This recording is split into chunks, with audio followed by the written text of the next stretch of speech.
so much for coming. Nice seeing you. Welcome.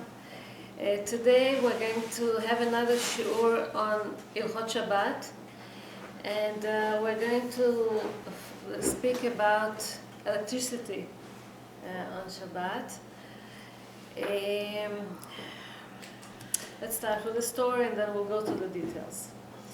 Arav Nisim again, Zachar Tzadik Levacha, told once this story.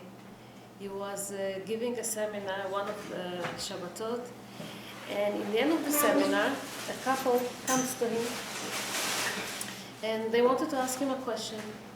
So they started to keep Shabbat. They started to become religious. He started to wear a kippah. She started to wear a covering on the head. They take upon themselves all kind of mitzvot. And they're coming closer, you know. But one thing bothers the man very much, bothers the couple. He works in Israel, okay, in the Chevrat HaChashmal. In Israel, there's only one electric company. It's called Chevrat HaChashmal, the only one. And it's a very essential, a very important job also, very prestige. Used to go all the way to Ashdod, south of Israel, to work over there. And they make him work on Shabbat. What should he do? He must, you know, in a way. The rabbi said, you don't have to work on Shabbat. No? So you tell them that you don't want to, you ask them not to work on Shabbat. He said, but what should I do? You know, they may fire me if I want. And I worked for 22 years there. And they won't give me money, you know, and no compensation for the fact that I'm leaving. The rabbi said, nevertheless, you cannot work on Shabbat. Hearing this answer, they didn't know what to do. They were debating, husband and wife, all the way home. They were thinking what to do. And then the wife said, listen, if the rabbi said so, Parnasah is from Hashem. Hashem gives the money, the sustenance. Let's try to have hope and belief and faith, and everything should be okay. So he went to his boss, and he told him that he would like to to have one day off on Shabbat. The boss says, why? He says, I'm trying to keep Shabbat and I want one day off. He says, no way, you're going to be fired.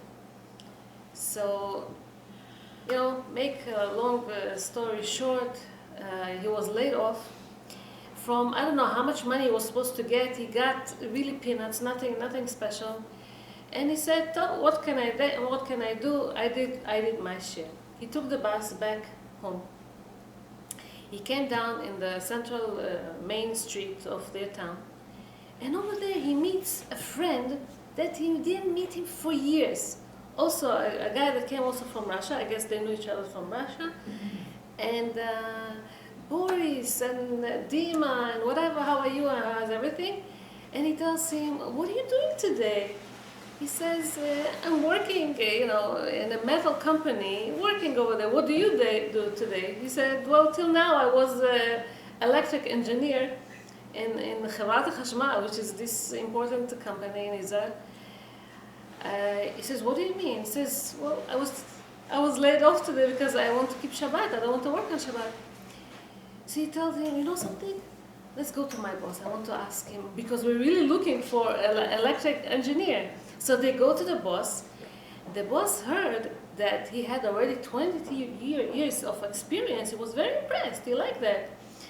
And he started talking to him, and he liked him, interviewed him basically, and on the spot, as a beginning salary, offered him twice than he was paid at that work, at that job. Plus, he will work only 5 days and without Shabbat, no working on Shabbat. So already starting point was such the best offer, he liked it so much. And this is the blessing of Shabbat. Sometimes we think Shabbat is so limiting, we're not allowed to do this, we're not allowed to do that. But Shabbat, it says, is Mekor HaBaracha, is the source of all the blessings. And not to be afraid. when you keep Shabbat, it's only for your benefit, and it's money that comes with a lot of bracha. In the end, I'll tell you another story from today, not today, but these days, about the blessing, the source of all the blessings. But let's start talking about electricity on Shabbat.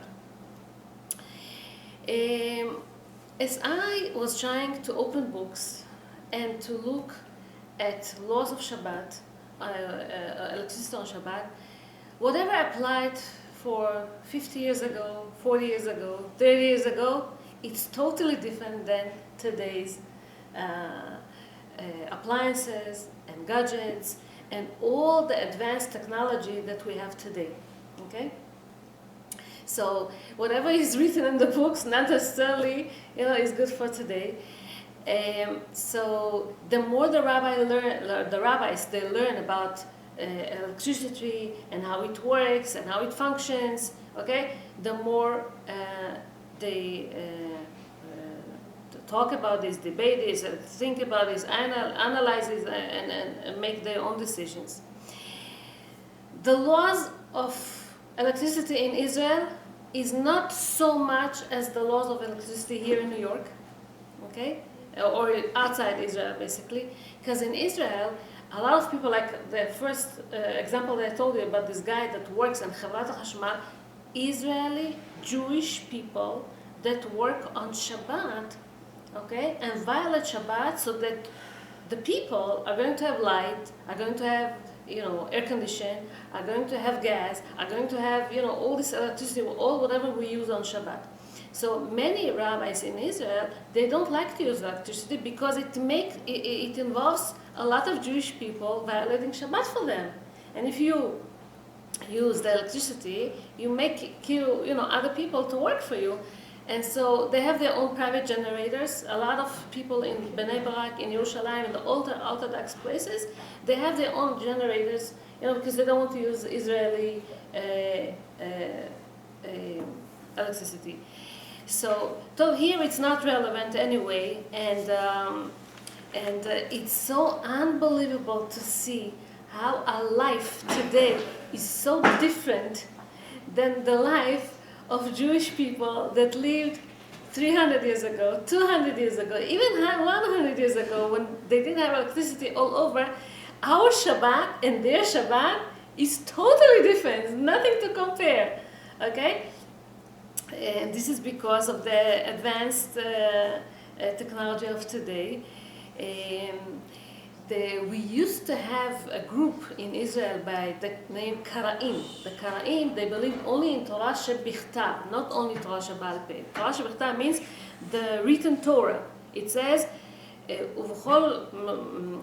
we are not allowed to turn on lights or to burn something, you shouldn't have any, to light anything or anything. And so they took it literally that you cannot have lights, so they used to sit in darkness. They used to eat cold food. You cannot warm food, so they used to eat cold food. And we have Torah sheba'al peh, also the oral Torah that the rabbis, the commentaries, they gave explanation to the written Torah. And over there it says, if you turn on, let's say, the hot plate, and you put already ready food there from Friday, and it's hot since Friday, you're allowed to eat it on Shabbat. This is why the food on Shabbat is called chamin. מה זה chamin? It's something hot, right? Like oshestro, נכון. Hot, chamin, okay? To contradict or to go against this minority group that said that we cannot eat warm food, and this is the reason we eat eggs on Shabbat, this is the reason we eat some other stuff. And so also with electricity, if you have it already on from before Shabbat, okay, you can use the electricity on Shabbat, no problem. But now as the gadgets and all these things that were developed, people are asking, are we allowed to use certain things or not? Before I start, I want to explain. Every subject that I take, let's say air conditions, let's say refrigerators. There are so many models, there are so many versions, Every model works different, operates different. So whatever works for me, not necessarily will work for you, okay? And so, don't ask me questions, because I may not know what type of model you have and how it functions in your house. You know, if you have questions, we are going to answer them at the end of the shiur, not to, because it's so many details, and I want to really speak about all these details if I will be able to, you know, in this 1 hour. So let's try to, you know, speak about these laws without interruptions, and then questions in the end, B'ezrat Hashem. Okay, so we are talking about, let's start talking about light. Okay, light. When we turn on the light, we turn on the switch, right? So what happens? Usually there's a tiny little wire inside that gets very, very hot. Okay? And this, the be'era, it's lighting. This we cannot really do on Shabbat. So we cannot really turn on Shabbat, to turn on the lights on Shabbat. Okay? So some rabbis say that turning on lights and electricity, it's because of boneh. Boneh means you're creating. What do we create? We create, we create a circuit, electric circuit, which is not allowed to do on Shabbat. When you turn on the engine of the car, you turn on the light, you create an electric circuit that wasn't there before, and this is a new creation, and that's not allowed to do on Shabbat. Some say it's other violations as well, as you know, to cook or to light, to kindle a fire, which is not allowed on Shabbat, and some other violations as well. What happens with electric light bulb? We cannot, from the Torah, to light it, okay, this light on Shabbat, okay, and this includes turning on the radio, turning on the TV if you have, turning on the computer, turning on a car or any electric device that there is, unless it was turned on before Shabbat. Now, TV and radio, we don't turn, even though it was turned on before Shabbat, we don't watch or listen to this stuff on Shabbat, because you lose all the energy, or not the energy, the atmosphere, the spirit of Shabbat. And this is not allowed from other reasons as well, so this we don't use. Also it says that if you want to record this stuff from ahead of time, and I'm going to speak about this later, cannot really do this, set the recording and record a certain section, a certain something that you want to see on the TV later, or something that you want to hear on the radio or something. This we cannot really do, even if it's prepared before Shabbat. If, let's say, you have light and it's too much light and people, the household people want to go to sleep and they need some darkness, they cannot really sleep on whenever it's lit. So let's say it's a lamp that you have, you know, somewhere, you can put some covers on it, something, some cloth to cover it, you know, to make it dark, that's fine. If by mistake someone turn off the lights, okay, on Shabbat, so whether it was by mistake or whether it was intentionally, it doesn't matter. You can stay in that room, you can sleep at that room and enjoy the darkness. This is not a problem at all. But if somebody turned on the light when it wasn't allowed and they did it a violation of Shabbat, so some say that you cannot enjoy this light because, you know, they did it, you know, they violated the Shabbat. So some say, so for this, you don't really have to leave the house for that, because, you know, whatever, but try not to do things in this room, okay, that you cannot do without lighting. Meaning, if you can put on your clothing and do some other stuff that you would do without this light too, that's okay, you can do it. But to read in this book and to read book or to enjoy the, let's say, the air condition that somebody violated the Shabbat and put it for you, it's better not to. This is what it says. Let's say you go to a hotel and Today the hotels, okay, whenever you go, you get into the room, automatically the lights turn on and the air conditioner starts to work. And the question is, are you allowed to be in this room and to enjoy, the cool air or the heat, whatever is there, starts working only when somebody opens the door and gets inside. There's sensors inside and feels when somebody comes in, so this is when things start to turn on. So, if a person knew that in advance that as he's going to go inside, he's going to turn on everything, he's not allowed to come in. There are some hotels that accommodate people that have these needs, and they know. One of my students went recently to Florida, and over there's a lot of Jewish people, I guess, that come for weekends or something, and they saw this religious man, this religious couple, and they asked them, would you like us to, send somebody over before you come in, to open? And yeah, they send, the person that works there, whatever, and he opened for them the door and helped them later on also with the elevator. We'll talk about the elevator later. So basically, if the guy opens for you by himself, not a problem. You can use, you can enjoy the electricity or the air condition, not a problem. If you didn't know, if you didn't know that it's going to turn on and you went in and then you see all of a sudden everything started to work, it says it's okay, you could stay, especially if you don't have any place to go, you could stay because you didn't know. But if you knew in advance it's going to turn on, you're not allowed to get into to this room just like that. If possible, to send a non-Jewish man before, that would be the best thing. If you need to leave the room, and when you leave the room, everything is going to turn off. Yeah. So it's better it says again, to bring a non-Jewish man, and after he you leave the room, and after he leaves, it's going to turn off. It's not your problem anymore. And if you cannot find this non-Jewish man, and you just have to leave, it's okay, they say, to leave, because it's called psik, the law. You don't care about if it's going to turn on, if it's going to stay on, if it's going to turn off. You don't care if it's going to continue working or not. So in this condition, they say it's okay to leave the room, even though these things, the electricity may turn off.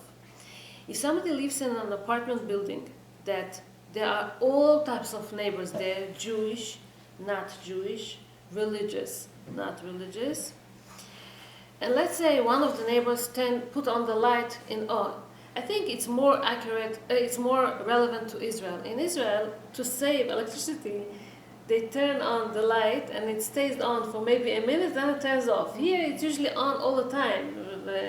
In the buildings, they don't turn off the lights every second. But even, let's say this person turned on this light for himself, because he turned it on for himself, okay, let's say he's not a Jewish man, it's not a problem. You can enjoy this light, it's okay, because he did it for himself, didn't do it for you. And even though it says he sees you and he turns on for you, okay, you didn't ask him to do that. And you have to go up the steps, you're allowed to do it. Because you could do it sometimes even without the light also, it's not a problem. But it says, very interesting, don't hurry, don't rush.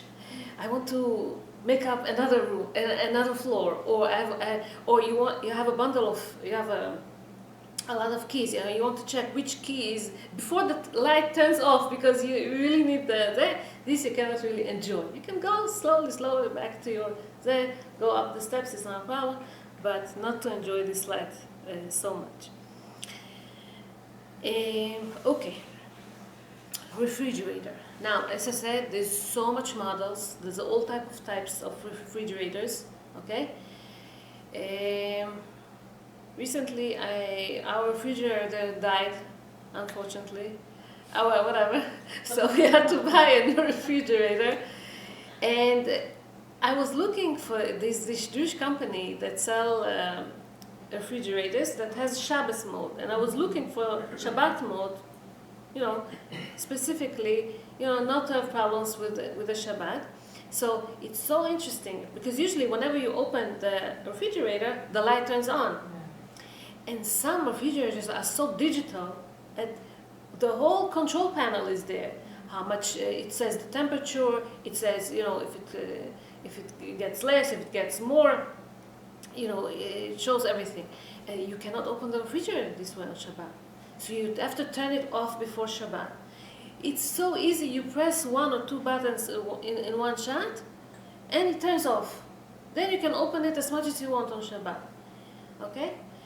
In Israel is different because of the electricity they see over there. The different electricity that they have over there, they say wait until it's not going to work. You're not going to hear the engine, whatever, and then open up. We don't have this problem. I'm just saying that if you turn off the control, if you turn it, the light, the bulb light, or all this off, it's so much easier. Sometimes you have to put some kind of a tape, or a magnet you put, and they tell you in the store what to do. Yeah, okay. So look for it, ask for it. This way the door doesn't sense that you open it, and the light doesn't turn on, so it makes it easier, right? So you have to always think about these things whenever you buy any appliances, refrigerator or other stuff. Some refrigerators, not only refrigerators, the other appliances also, there's a small light that turns on whenever you turn it on, and beside the problem of the engine. So what to do? So this is the main thing. So rabbis here say if you could get used to the idea that you don't have light in the refrigerator, it makes it so much easier because people forget on Friday sometimes. What happens if you forget to turn it off? It's a problem. So if you forget to turn it off, okay, if you know for sure that whenever you're going to open the refrigerator, the light is going to turn on, you cannot open the refrigerator. So ask a neighbor, a non-Jewish neighbor, to come. Now, whenever you have to tell something to a non-Jewish person, you cannot give him an order. Please open for me the refrigerator. Or you have to hint it to him so that he will understand himself what to do. You tell him, well, all the food in the refrigerator and we really are hungry. We let him understand himself that he needs to open. They don't get it. No? So give him another hint. You need to open, let's say, the air conditioner or the heat in the house, and it's so cold, and so you can tell him, it's so cold over here, my baby is freezing, and we're not allowed, if he doesn't understand, we're not allowed. So you don't tell him yet what to do. Let him understand himself what he's supposed to do. So you're going to tell him that you need this food from the refrigerator. He's going to understand it. And if he tells you you want me also to turn it off, to take off the light bulb, makes it so much easier. If you don't know, if you took out the light bulb or not, you're not sure what to do, the rabbis say you're allowed to open because it could be that you also did take it before, so you're allowed to open it, but you cannot close it. Because when you're going to close it, the light is going to turn off. This you're not allowed to do. So what to do? Put something in between the door so that the door is not going to shut completely. Once it shuts completely, the light turns off. So what you put there, a towel, something, a chair, I don't know, something to put, something that the door is not going to be closed all the way 100%, and you're not going to violate the Shabbat this way. The food's going to spoil. Huh? The food, it depends. If it opens just a little bit, it's not going to spoil yet. Okay, עכשיו. So if you open the refrigerator and by mistake the light came on, okay, it says that you're allowed to eat the food that is in the, even though it was a violation of Shabbat over here, but you didn't know that that's going to happen, so you're allowed to eat the food that is in there, not a problem. Now, also about this, if it's a regular refrigerator that is not so smart, okay, let's say you want to put ice cubes, water for it to become ice cubes, it's allowed to do on Shabbat, to put water in the freezer so it becomes ice cubes. It's okay. It's okay, no problem. But in the smart refrigerators, it has a special tray that holds it, and it's connected to. Sometimes it affects the ice itself, the maker itself, to increase doing it or what. So usually we don't touch it. If I want to have some ice on Shabbat, I take the amount that I need from that box, put it in a plastic bag, and keep it in a different section of that freezer. And I take it from there, not from the ice box itself. Because, and again, there's all types of models. I don't know exactly how it works. That's how we used to do with ices on Shabbat. You're allowed to, this is not concerning to our laws here, but you're allowed to put food in the freezer if you're afraid that it's going to get spoiled. It's okay, whatever. Air conditioners. Whenever people suffer very much because it's very, very hot, and they sweat, and whatever, they don't enjoy, so it's okay to call a non-Jewish person to ask him, to tell him that it's too hot over here, maybe you could do something. And then he'll ask you what to do and whatever. You try to hint to him that it's too hot over there. And the same thing, if it's too cold, you can ask him to turn on the heat. This is even easier on Shabbat, because when people are cold, little kids can get sick, older kids can get sick. From heat, people don't die usually, but unless they have heart problems or something, with the heat, it's so much easier.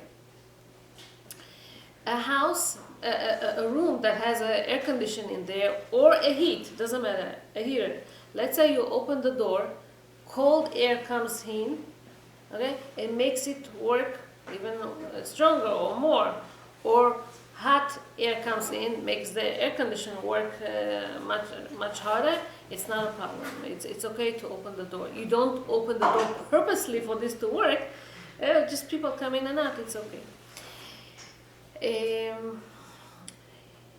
There is a machine that works. I don't know what is this machine, but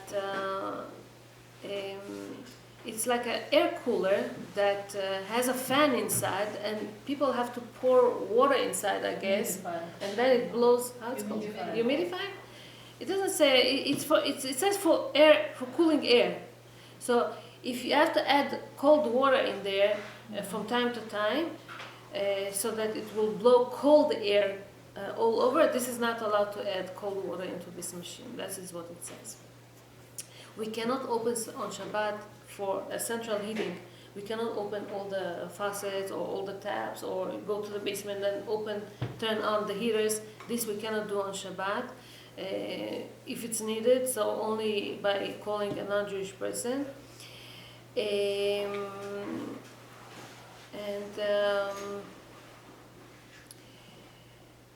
And also not to open the heater that hot water goes through and makes it hot, by making it the hot water. This is how the heat turns on at home. It's okay. Especially for sick people, it's okay. If somebody has a heating pad, electric blanket, so I don't think that people really need it here in the cold places when they don't have the heater at home. This is when they need it. But if you had it plugged from before Shabbat and set also from before Shabbat for a specific heat, it's allowed to use it. but put something on the knob or on the button or something so that by mistake you're not going to start turning it on and off or changing the setting of it or make it warmer or make it colder. This you have to be careful. You cannot really change this stuff. Okay, telephones. We cannot use telephones on Shabbat. Of course, not cell phones. For chole, for sick people, I'm going to talk to you later what to do with sick people, how to go to hospital, how to call a doctor, all these we're going to speak later. So Shabbat comes, make it a routine. Turn off the volume, so you're not going to hear any incoming calls. Because sometimes you also have, sometimes it's a talking ID that tells you who's calling, and then you start asking to yourself, why she's calling me, or why what this company is. You're not supposed to start thinking about business and stuff. Turn it off. Turn off also the machine, the answering machine, because if somebody leaves you a message, and again, what did she mean? What did she say so? And what happened there? You start thinking about all kind of stuff. So turn it off, not to hear it, okay? And Shabbat Shalom.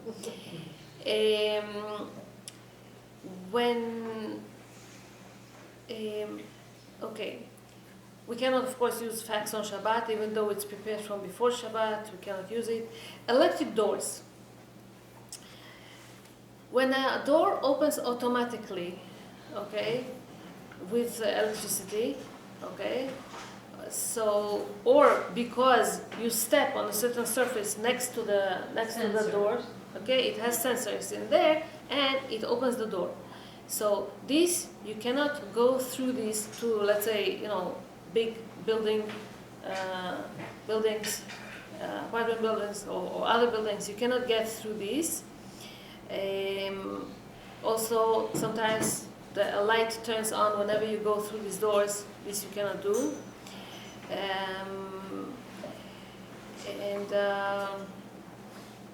Sometimes also, whenever you come into a house, they have a small electric bell that rings, okay, whenever someone comes in, to let people, the household people, to know that somebody came in. You cannot enter this type of, you have to ask the people to, from before Shabbat to take care of this. You shouldn't work on Shabbat. So wait, what are you supposed to do? Are you supposed to turn off the bell? It's an alarm. There's a system how you can do that. Yes. Alarm, I'm going to mention now in a second. Also regular bells we cannot use on Shabbat, not only electric bells, just regular bells also we cannot use on Shabbat. And it's better, you have to be strict with this, not to get to a house that there is an electric camera that is recording whoever comes in and comes out and whatever happens inside the house or outside the house. So this, you have to be careful not to get into there, and try to turn it off before Shabbat. Well, I have. Really? Huh? What? Even if it's automatic the entire week? Even if it's automatic the entire week. Can, of course. There is a way to do that. It's not going to record when it's in motion. So now, wait a second. By mistake, hold on, I'll come to it in a second. By mistake, let's say somebody, let's say you want to get into someone's house and you press the bell. By mistake, let's say it happens. Now the question is what to do. As you pressing it on, you remember that it's Shabbat.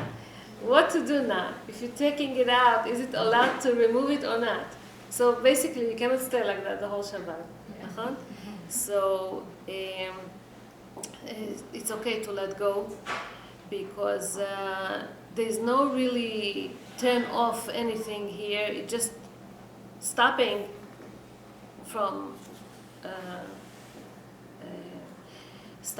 continue sending energy over there, electric energy over there. It's okay. If we have alarm, let's say the alarm inside the house. Alarm that's inside the house that takes the motions of whatever is moving around. If you can turn it off before Shabbat, of course it's better. There is an alarm that's based on space detector, okay, that pays attention to whoever is moving, whatever is moving around. If you have to, if you couldn't neutralize it before all these detectors and everything before Shabbat, or cover the electric eyes that is there before Shabbat, it says that it will be allowed to walk in a house that there is this type of space detector in there. This is what it says. Otherwise, try to neutralize it before Shabbat. Every place that there is a electric light, a camera or whatever, that sees whoever goes next to the house, okay, usually the way that it works is when it detects somebody coming closer, the light starts to get on. So over there, you cannot pass through this place. If you know in advance, let's say by your neighbor's house, there's this type of a camera or this type of electric eye that as you pass by, you know, the light starts getting on. So try not to pass through this. By mistake, if it happens, you went through it, it's okay. You didn't even know. But if you can, you know, go further so it won't turn on, it's so much better.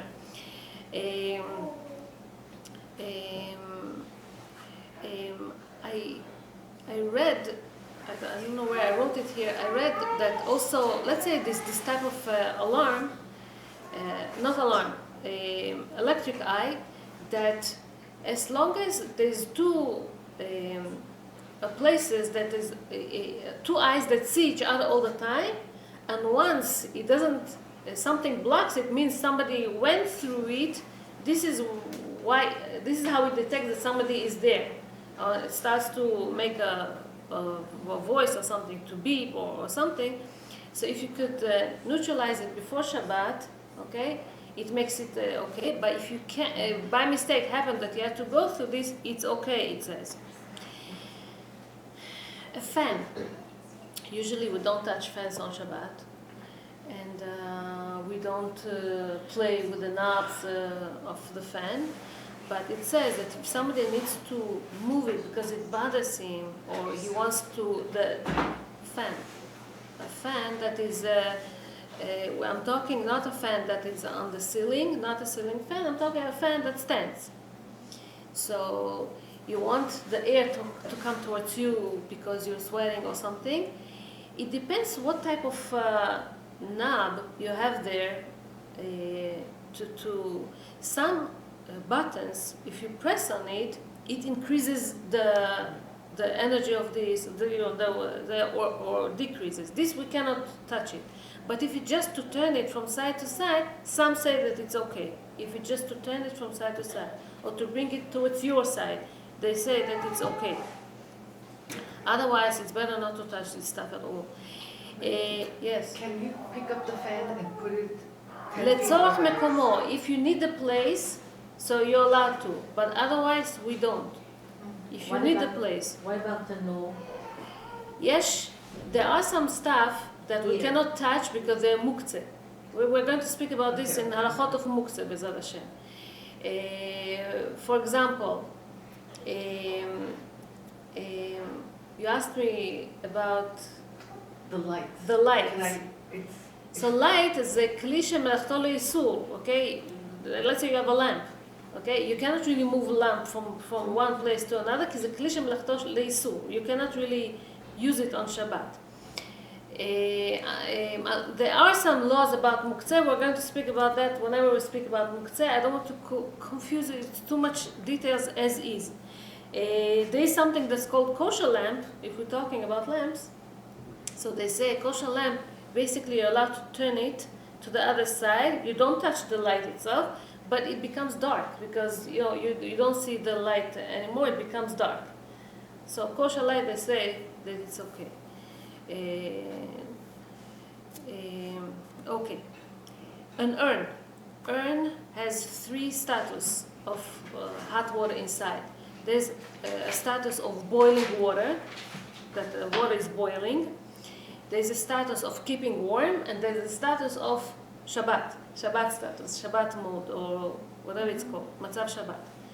So if somebody forgot to move it to Matzav Shabbat and it's on warmth or something, and you need to drink it from there, it's okay. The idea that I understood is the way it works is that when it's, let's say, keeping warm, whenever it comes to a certain temperature, let's say some temperature comes down, it starts working by itself. And this we cannot have it on Shabbat.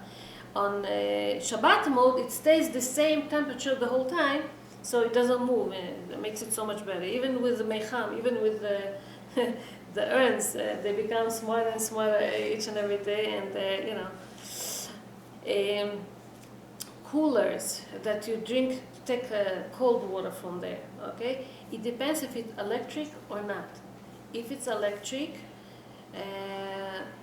well, hot water for sure we cannot take from there. Cold water depends. Depends. If you take only 1 cup or 2, it's okay because no change happens in there whenever you take. But if you take a lot of cups, it does. More water gets into the cooler to make it cooler, and this we cannot use on Shabbat. So if you can use it, if you can avoid that, that's better. And then I don't want to talk about this because there's all kind of versions of coolers too. I don't know exactly how it works. E-card. If you have to go to the hotel, okay, we're in the hotel. Today, you cannot get a key to your room. It's a card. It's all electric, right? So what to do? If you can get, already if we're talking about hotels, if you can get a lower floor, so you can also go on the steps and not use the elevator on Shabbat, it makes it so much better. And about the e-card, you have to ask somebody down there to come and help you, open the door, because you cannot really open the door. And try to put something in between. Try not to put valuables in your room, so that every time you go in and out, you don't have to call this person to come and help you. You can put something on the door in between, so it won't shut completely, and then you can come in and out, no problem. Many people are asking this question, what about lighting candles on Friday in a hotel? So sometimes people go to a Shabbaton, seminar, Shabbaton. Rav Batia, I believe, said that the best way to light candles of Shabbat in a hotel full of people is to light it in your own room. Now, in your own room, they won't let you light candles because it's not allowed. Because there's smoke sensors and they won't allow. So, go to a room. In your room, let's say if you can go, if there's a small room, or if there's no little kitchen or small room, even the bathroom. Don't open it all the way, just close the door of the room. Just turn on the light, and so that you're going to see the light, and you can set a bracha on the light. Baruch atah Hashem Elokeinu melech haolam, להדליק נר של Shabbat. You can say in the hospital, the same thing. in the hospital. And then you're going to go down into the dining room of that hotel and light regular tea lights. And over there you can say your Yiratzon, all your prayers, whatever. But upstairs, why? Because it says downstairs, if there's so many people, so many women that says Bracha להדליק נר של Shabbat, in a way he says it's Bracha levatala. Because you don't need so many brachot on one table. So it's better to do it on in your own room. And over there, you're just going to say your blessings and your prayers and stuff like that. So when you do the switch, the light switch, you say the bracha first, or you switch first? The same way that you do your candle lighting. I say first the bracha and then I turn it on. Okay. Another thing that I wanted to say before is elevator. Why don't I say it here? Okay, elevator. Basically, elevator we're allowed to go only elevator. We cannot go on an elevator on Shabbat. However, if the elevator is, it's called Ma'alit Shel Shabbat, if it's an automatic elevator that stops in each and every floor by itself, door opens and door closes by themselves, not by sensors. Sometimes, I'll explain something. Whenever elevator comes into the floor and you see an elevator, you run to the elevator. This you cannot do on Shabbat. You cannot run to the elevator because the elevator is there. As we said before, go slowly. You don't want to enjoy. Now, only old people and sick people and babies maybe that's in a stroller can use the elevator. Otherwise, healthy people should not use elevator on Shabbat.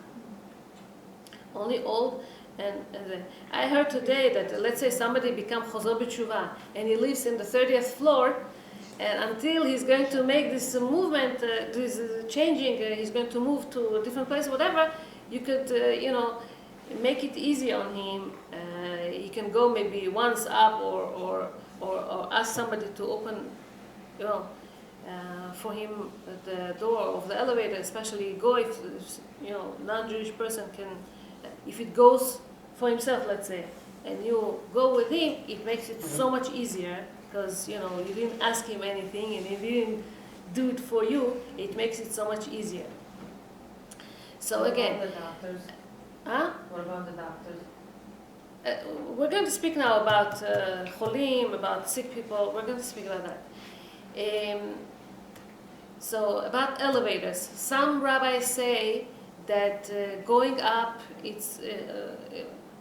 and down on an elevator, it's not an easy thing because the weight of the person also adds to this, and it's not that easy to go on the elevator. But however, again, for sick and everything, about first year after we came here, it was more than 30 years ago. We went to the Shabbaton that the OU did once. I remember, and there was a Malit of Shabbat. And we were shocked to see how people were running to catch this elevator. And this is not allowed to do, because once you run towards the elevator senses you, opens the door, closes the door, opens the door. You cause it. It's not allowed. Okay? Only when it comes, only for sick and old people, when it comes to your floor and you can step into it, okay? And it takes you and it stops in every room automatically, then it's okay. Yeah. So what if we live in a building, let's say, and You live in a building. doormen are always saying, "Can I get you the elevator? Do you know what floor we're on?" We always say no, but I'm just saying, like, what happens then So- if they run to get you the elevator? So for We little don't use it, I'm just for wondering. little kids, it would be okay. For let's say pregnant woman that cannot go to the 9th floor or to the 8th floor or something, okay, would be okay. Sick and the young people that can do it, it's better not to use. What if you're gonna tell doorman on Friday that you need an elevator at a certain time? I mean, for example, Friday night, if you buy gas, you're going to somebody's house, and doorman's still there, you already Friday, you tell him, you live on the 20th floor, you already, for example, I'm gonna be there by 7. He's gonna come and press it himself. It's okay to tell him that? To prepare him? Could be that it's okay, could be, I'm not sure. Could be that it's okay to put things in the elevator for the elevator to take for you. It's so much easier than people, yeah. So this you could send, let's say you have a stroller, you have bags, I don't know, usually we don't carry stuff, but let's say you have to send something upstairs or downstairs, it's so much easier. You can ask somebody, a goy or something, it's okay. I read it somewhere that it's okay. Okay, I don't know where I wrote it, but let's continue on. Now we're going to speak about cholim. Yeah. Another thing before I start with the cholim, amira legoy. Oh, here's the elevator.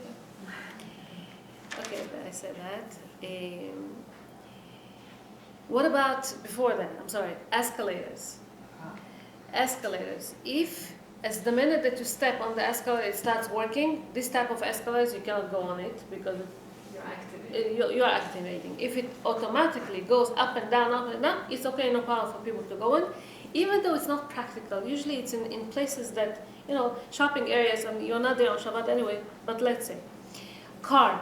We cannot, okay, we spoke, we cannot go in a car, whatever. You cannot guide people, especially Jewish people, how to get to a certain street on Shabbat. You're telling him what to do. Today, Baruch Hashem, there's GPS. No one asks anything, nobody. But let's say somebody stops the door, the car and asks you, how do I get to Main Street? Okay, for example.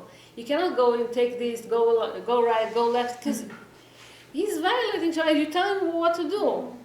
Even though, by guiding him, he's going to violate less the Shabbat, because he's not going to stop every second people ask them, or you're going to tell him, a short way how to get there.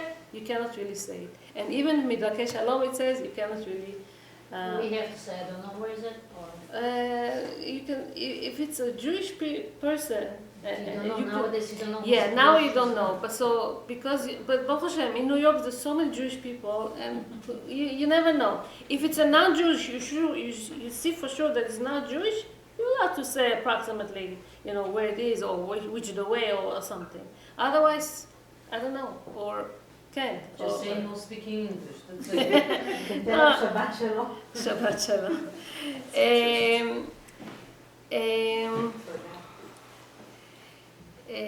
Yeah, and let's say a car comes by and you have to cross the street. Don't cross the street when you see a car coming by, because this car is going to stop for you. And you make him stop for you. And then he's going to increase, the speed afterwards. And so... But if he's a goy, what doesn't matter? Yeah, but sometimes you don't know who's coming, if it's a Jewish person or not. Hard to see who's coming. But that sounds so controlling. It's Huh? like I can only control myself. I can't go controlling who's coming, who's going. We're living... what you just said makes sense in Israel, but not not when you're living among goyim. I leave it up to you. You seeing these things, you seeing the stuff. Yeah, B'Shabbat. Okay, what about sick people or people that has to go to hospital or stuff like that? It's going to help you also in your job, Malka. Okay, there is something that's called chole sheyesh bo sakana, and there is something that's called chole she'en bo sakana. I'm not going to give all the details about sick people now, only whatever concerning electricity. Chole sheyesh bo sakana is dangerous. There's a life-threatening situation. If there's a life-threatening situation, you're allowed to help to do whatever is needed. Okay, even violating Shabbat for this person, and we'll give some examples. But if you could do it in shinui, meaning in a change, you have to call an ambulance. Okay, instead of pressing, you're going to do it with the elbow or some other shinui. This is the way it needs to be done. Chole she'en bo sakana. Who is chole she'en bo sakana? Babies, okay, little kids. People that has some temperature or not feeling well and stuff, okay, it's not life-threatening. Or a woman gives birth. We'll talk about a woman that needs to give birth soon. Okay, so chole she'en bo sakana, he has certain needs too, and we're allowed to accommodate his needs. How? Through telling a non-Jewish person, okay, and we'll tell him what to do, and he's going to do.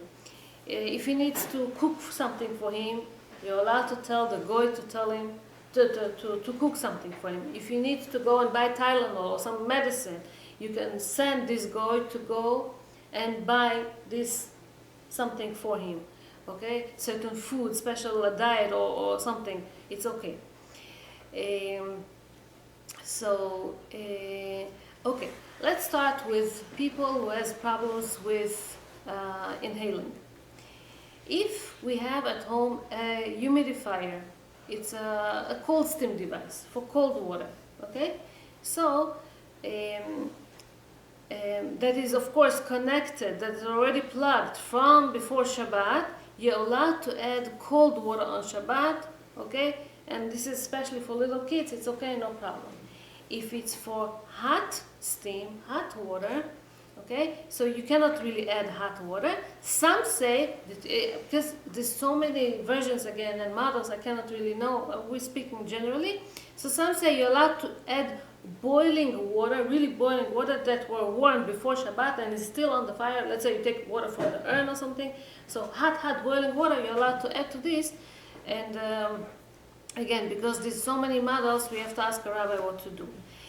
If somebody has an asthma, on Shabbat he needs to have this machine, okay?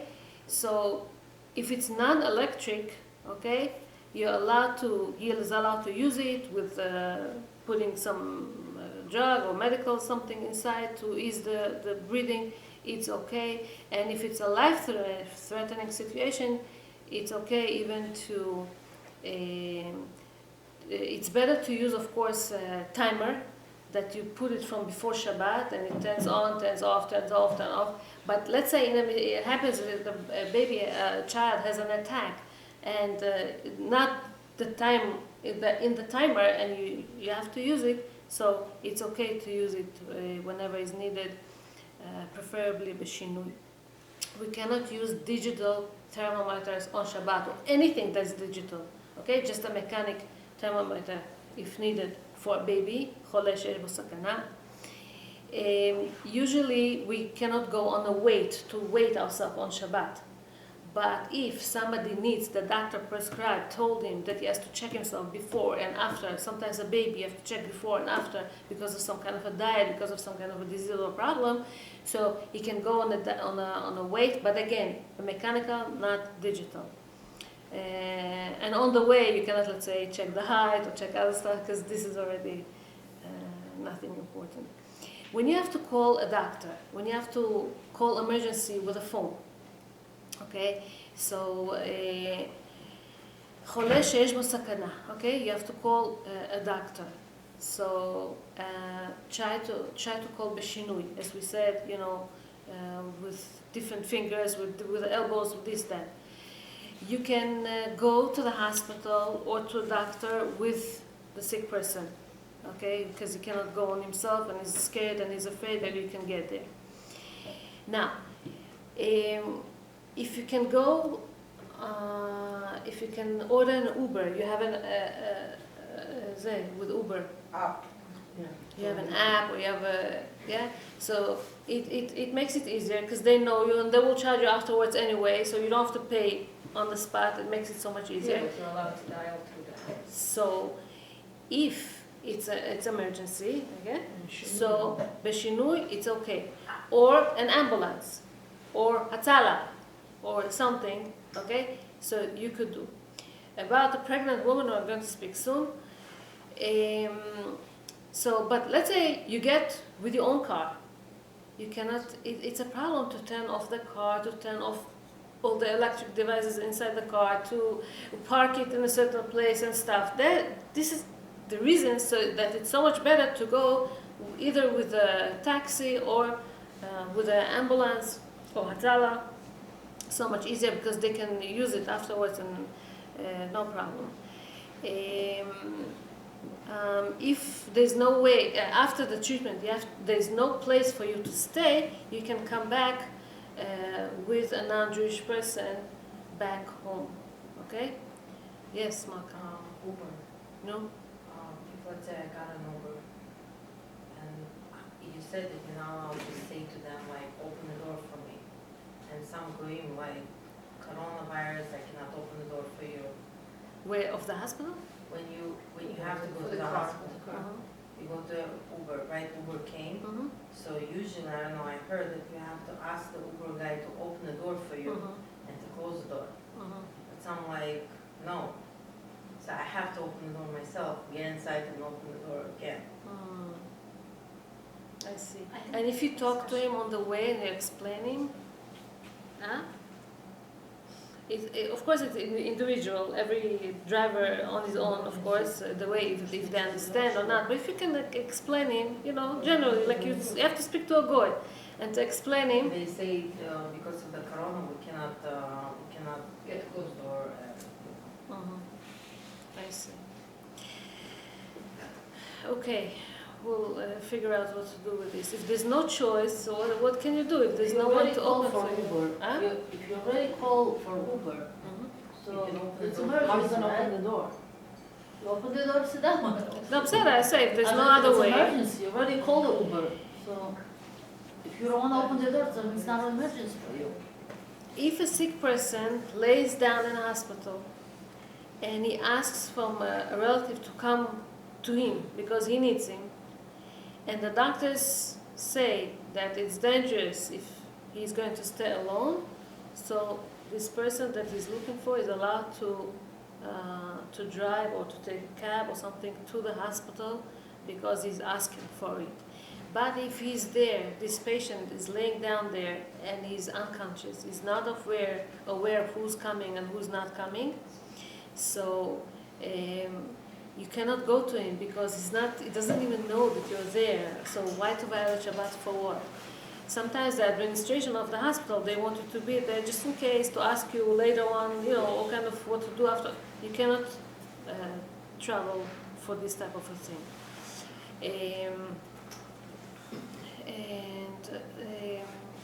Now let's talk about a pregnant woman that needs to give birth.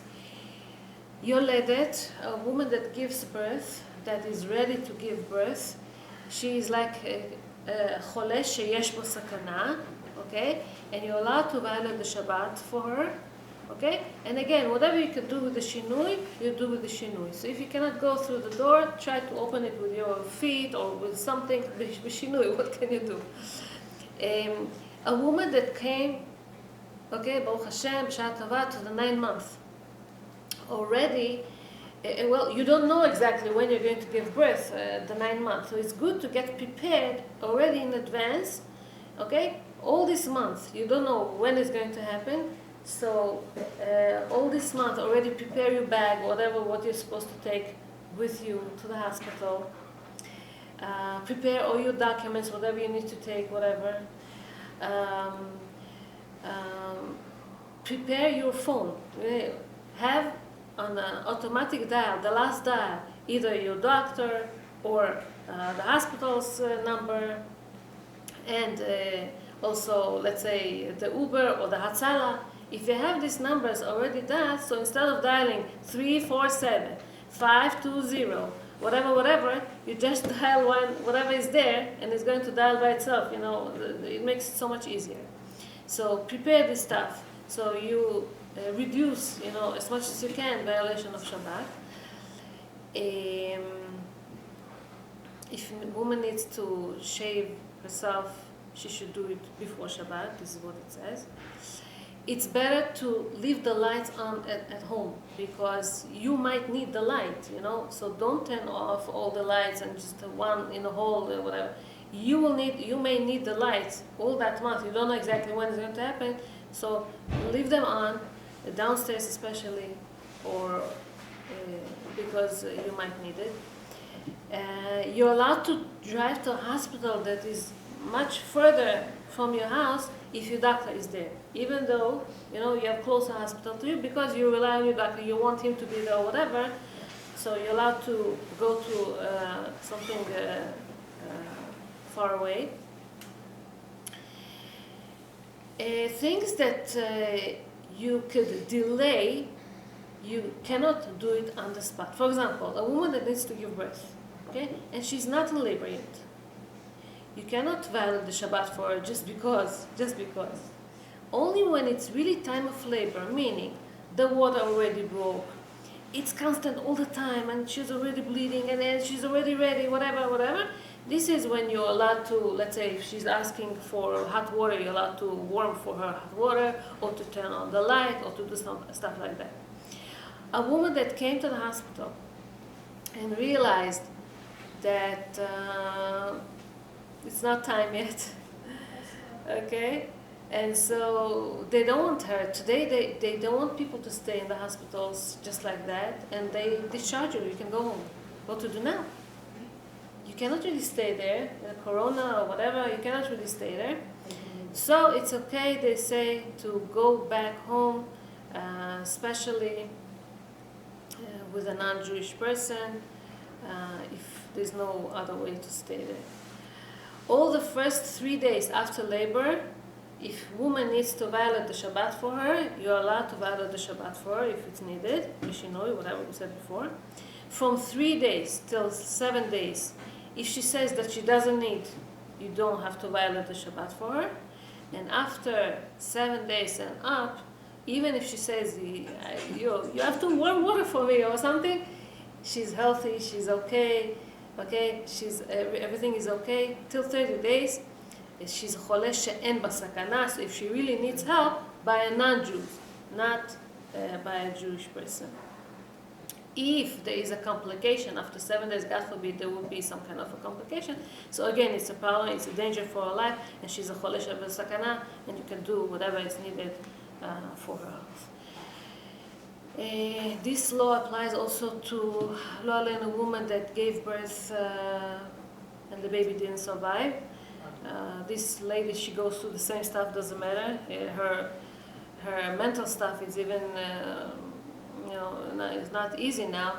And so also a woman that went through a miscarriage, it's 4 months pregnancy, 5 months, it's like a regular labor, this miscarriage. And so it's the same thing. Whatever we mentioned before about a regular woman that gives birth, it's for her too. A nursing woman that is nursing, she has too much milk, she can use a manual pump, okay, a breast pump, and it's better to put some soap in there and then to take out all the milk, because this way she cannot really use this milk. We could waste it. We cannot collect milk for using, because melechet dash, we cannot squeeze on Shabbat and stuff. So for wasting, it's okay to ease, the pressure, to ease the pain. But is manual allowed? So the manual, I said, with the manual. Some people, the baby doesn't take formula. Okay. So some people that the baby, let's say a baby is an incubator, and he cannot use any other formula or anything, just his mother's breast milk. So you can use the mechanic, as I said before, the regular breast pump. Beshinui, maybe let's say another woman does it with you, or some kind of a beshinui.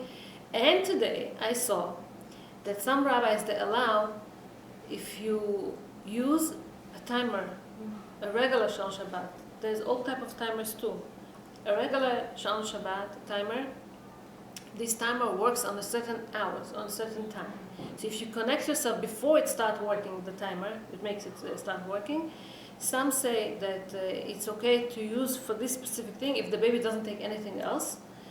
And so you don't touch it. You just get connected to this machine before, stay there for a while, until it pumps everything out or whatever. For this type of a thing, some rabbis say it's okay. Not every rabbi accepts it. So if you have a personal question, you're going to call and ask what to do. Kids till the age of 7, 8, 9, whatever.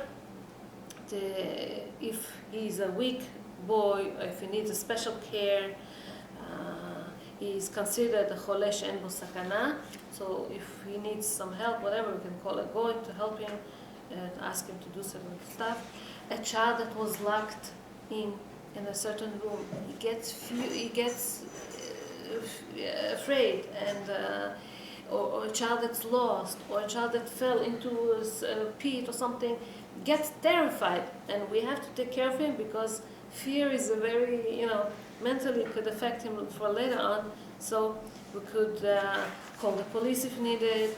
We could break the door or do something, break the lock or violate the Shabbat for this type of thing. It's allowed to to measure the amount of food that a baby, this type of a baby needs, or weight him if needed. Okay, as we said before. I heard today about baby monitor.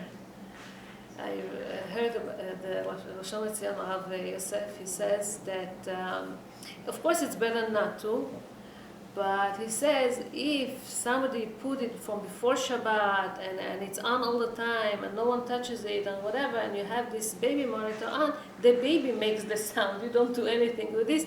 במקום שממש you need it because you don't hear the baby from I don't know exactly what, he says אפשר לסמוך, you could whatever.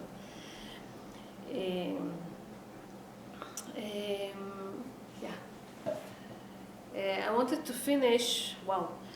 to finish with a story. I mentioned that we're going to speak about the blessings of Shabbat, and I heard it today.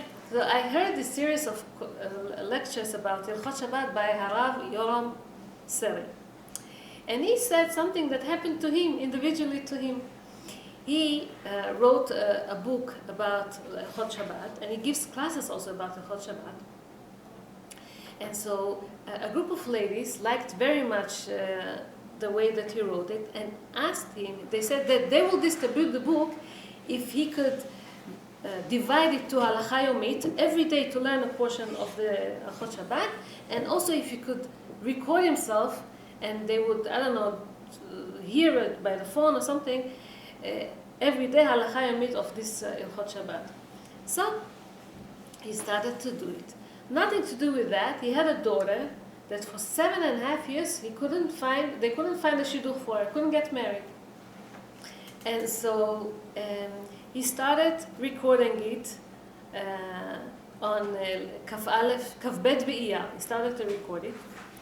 And then he starts hearing from people that telling him that by listening or by reading these daily laws of Shabbat, okay, all kind of stuff that was stuck, all kind of salvations all of a sudden happened to them.